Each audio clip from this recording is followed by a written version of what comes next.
Subject Science, Standard 7, Unit Plants, Structure and Function, Subunit Flowers and Fruits.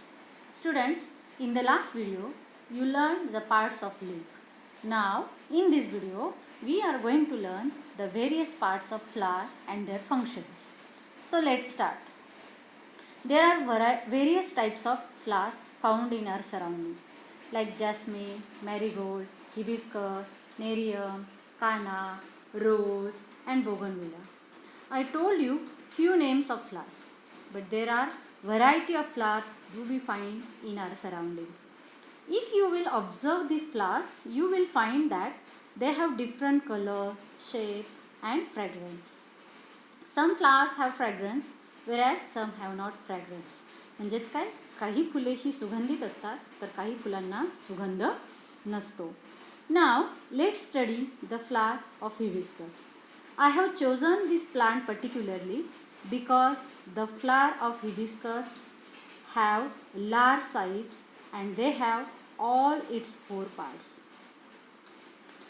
Hibiscus flowers has a long or short stalk called pedicel.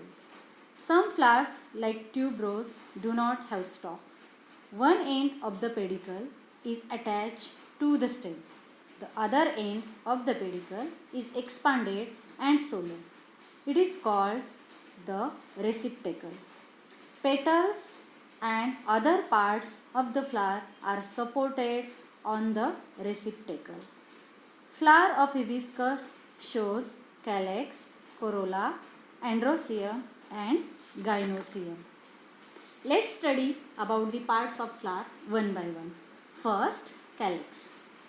It is the outermost part of the flower. Have you observed a flower bud?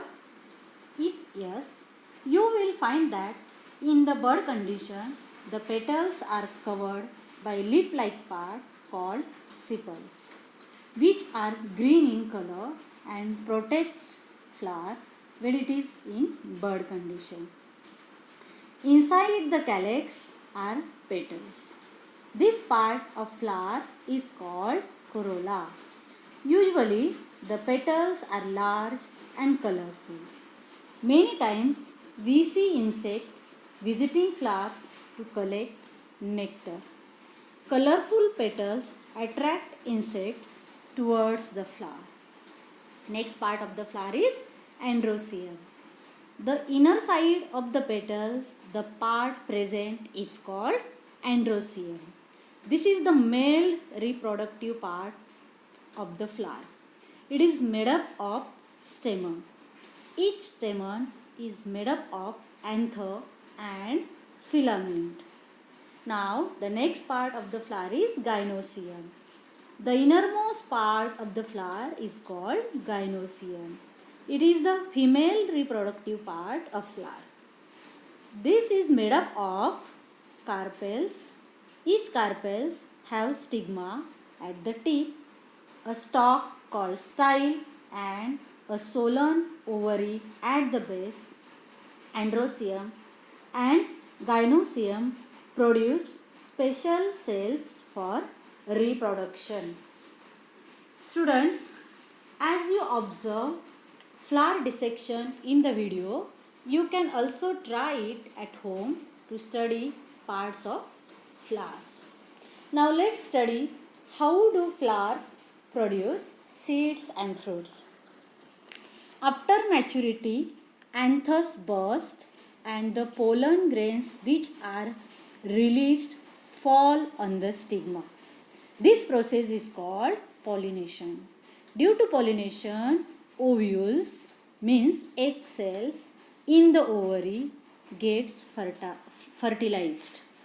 Fertilized ovules form the seeds and the ovary develops into fruits. Now let's study about the next part of the plant, that is fruit.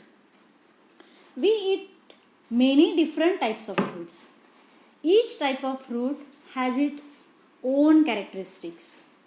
There are variations in their shape, color, taste, etc. Mango contains only one seed, whereas Jackfruit consists of many small fruitlets, each with its own seed. Observe the fruits of mango, chiku, apple, etc. What do you observe? Each fruit has a different skin or shell, fleshy part and seed. In case of fruits like cashew, its seed is outside the fruit. Now, soak the seeds of pea, wheat, rice, jowar, groundnut in water for 3-4 hours. Press the seeds with your fingers and observe them. Which seeds get divided into two equal parts? Seeds which get divided into two equal parts are called dicotyledonous seeds. Seeds which do not divide into two equal parts are called monocotyledonous seeds. Seeds germinates and produce new type of plants.